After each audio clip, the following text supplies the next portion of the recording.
दोस्तों, आखिर क्यों समाजवादी पार्टी के नेता अनुराग भदौरिया और बीजेपी के नेता सुधांशु त्रिवेदी के बीच हुई तीखी बहस।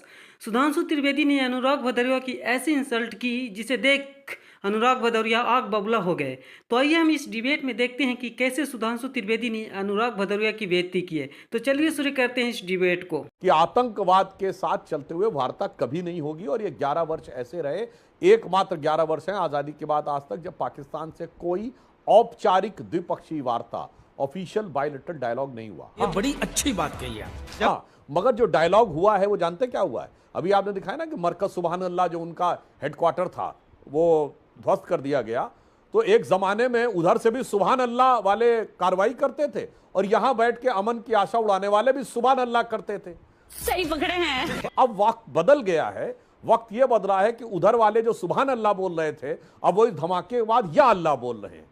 तो अब डायलॉग रियल सेंस में डायलॉग हुआ है कि सुबहान अल्लाह से या अल्लाह की तरफ गया है। पहले दोनों तरफ से सुबहान अल्लाह होता रहता था, अब वो डायलॉग समाप्त हुआ है। बिल्कुल रिस्क नहीं लेने का। बस बेटा, बहुत अब जो हमारे अभी आर्मी के अधिकारी लोग और दोनों लोग जो कह रहे हैं बिल्कुल ईमानदारी की बात है। आर्मी के साथ वहां पर ऊंचे पजामे वाले डायलॉग से आतंकी पहले भी खड़े थे। वहां ऊंचे पजामे वाले आतंकी भी खड़े थे। एक लाइन में आर्मी कह के दूं। जवान तो ऊंचा पजामा नहीं डालते। पर कहना क्या चाहते हो? ऊंचा पजामा और सलवार और कमीज डालकर, ऊंचा पजामा और कमीज डालकर जिसे कहते हैं, वहां पर खड़े थे। आतंकियों के साथ पाकिस्तानी सेना खड़ी थी। ये अपने आप में बहुत, ये लाइव विजुअल देखा गया है। कौन है ये लोग, कहां से आते हैं? मैं रुक करता हूं अनुराग भदौरिया का। अनुराग भदौरिया वेट कर रहे हैं, फिर मैं बाकी मेहमानों के पास आऊंगा। अनुराग भदौरिया, जिस प्रिसीजन के साथ सेना ने अपना शौर्य दिखाया है, जिस प्रिसीजन के साथ भारत की सरकार ने वर्ल्ड वाइड डिप्लोमेटिक चैनल्स के थ्रू करा, को तो ऐसा धक धक हो रहा है।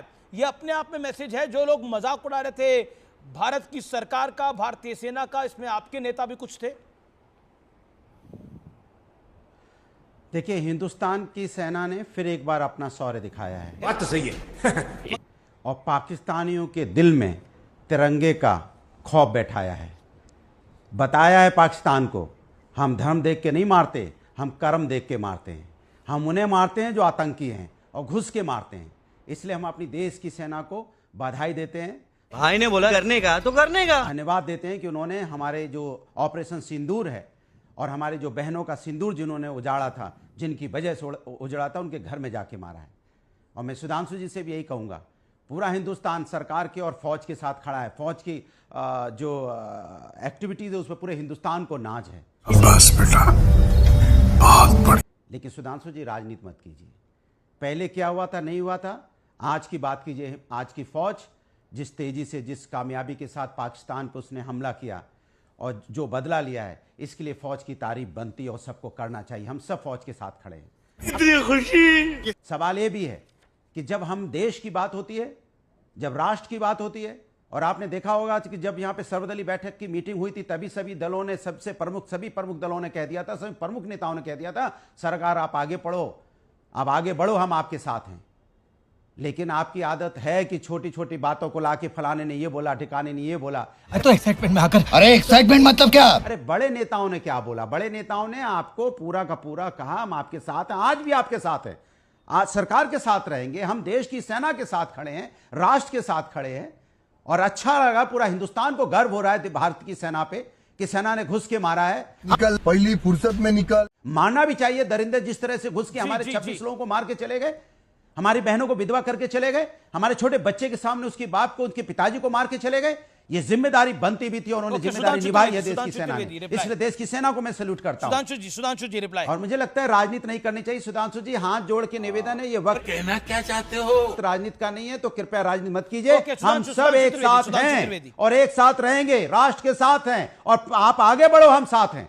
जो बात भदौरिया जी ने कही, ईमानदारी से करिए ना राजनीति, आतंक से लड़ना है। अभी आपने देखा बिलावल भुट्टो का तो स्टेटमेंट आया कि वो आतंक के खिलाफ है। और मैं सही पकड़े हैं। दर्शकों से कहना चाहूंगा, अमीश जी, बहुत से लोगों को पता नहीं होगा, अभी 2 दिन पहले देश में एक बड़े आतंकवादी की मौत हुई। तमिलनाडु में S.A. पाशा, जो 1998 के कोयम्बटूर ब्लास्ट के मुख्य आरोपियों में से एक था। साले का खोपड़ी तोड़। तमिलनाडु में आपको पता उसके नमाजे जनाजा में लाखों का हुजूम जुड़ा। कौन है लोग भाई? 2000 पुलिसकर्मी और 200 रैपिड एक्शन पुलिस फोर्स के जवान तैनात करने पड़े नमाजे जनाजा में उस उमड़े हुजूम को। बात तो सही है। मेरे भाई हाथ जोड़ के आपसे भी कहता हूं, जो आप बड़ा नाटकीयता में कहते हैं भदौरिया जी, एक बार तमिलनाडु के उन लोगों की आलोचना तो कर दीजिए। क्यों नहीं? वहां की सरकार कुछ बोल रही है कि कैसे एक आतंक, ये कश्मीर नहीं है, जवाब दे ये दो। तमिलनाडु है, जहां एक आतंकवादी के नमाजे जनाजा में इतने लोग जाते हैं। और इसी तमिलनाडु की महान विभूति थे ये सब क्या देखना पड़ रहा है। डॉक्टर कलाम, उनके नमाजे जनाजा में कितने थे। इसलिए मैं आज की भी बात कर रहा हूं, ये जो आतंकवाद को लेकर एक जवाब दे दो। स्पष्ट नीति होनी चाहिए, दोहरा चरित्र नहीं होना चाहिए कि जहां पे आपकी सरकारें हैं वहां आतंकवादी बहुत जलवे से घूमेंगे। बात तो सही है। चाहे जब राजस्थान में था तो पीएफआई को अलवर में रैली निकालने की परमिशन दी गई और उदयपुर में सरतन से जुदा जवाब हो दे दूं गया। मैं? और मैं लास्ट में एक बात कहूंगा, तब की अब की सबकी छोड़ दीजिए। मैं केवल एक बात कहना चाहता हूं, आतंकवाद को लेकर एक फर्म रिजॉल्व होना चाहिए और वो दिल से होना चाहिए। बस बेटा, बहुत वो दिखाने में नहीं होना चाहिए। अनुराग, किसी भी अनुराग, पार्टी आपकी की reply, सरकार रहे, short reply, आतंकवाद पर कठोर प्रहार होना चाहिए। सुधांशु शॉर्ट जी, रिप्लाई 30 सेकंड्स।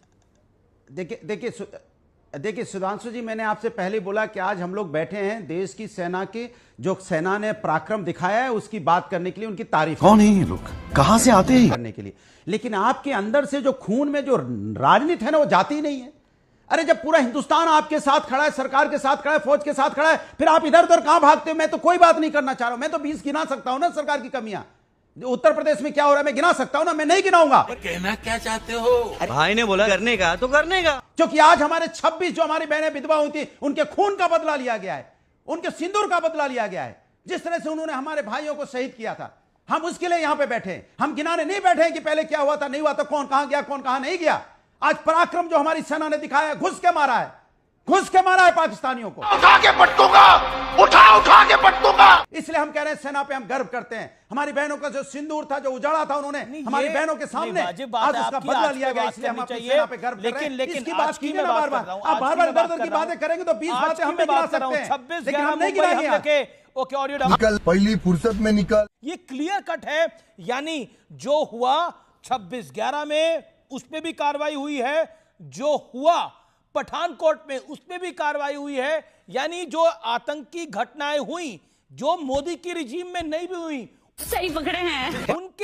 उनके आकाओं पे भी कार्रवाई हुई है और तारा तमाम ट्रैक रिकॉर्ड रखते हुए कार्रवाई हुई है। आज जो वीडियो प्ले करा प्रेस कॉन्फ्रेंस से पहले, वो अपने आप में स्ट्रांग मैसेज था कि चाहे वो 2011 हो, चाहे वो 2009 हो, चाहे वो 2002 हो।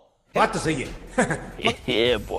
जो अक्षरधाम पर अटैक हो, गुजरात के अक्षरधाम पर अटैक हो, वो तमाम चीजें शामिल थी। मैं शंकर प्रसाद आपका रुख करता हूं। शंकर प्रसाद, आज जो भारत ने प्रेस कॉन्फ्रेंस से पहले एक वीडियो चलाया, दोस्तों, अनुराग भदौरिया जैसे नेता के कारण आज हमारा देश जिस गति से उन्नति करना चाहिए उस गति से उन्नति नहीं कर रहा है। क्योंकि जब भी देश की बात हो तो पक्ष और विपक्ष को एक होकर साथ देना चाहिए, पर ये लोग सामने से तो कह देते हैं कि हम आपके साथ हैं, पर यही लोग पीछे से पैर खींचने लगते हैं। तो दोस्तों, कैसे लगी ये डिबेट, कमेंट कर जरूर बताएं।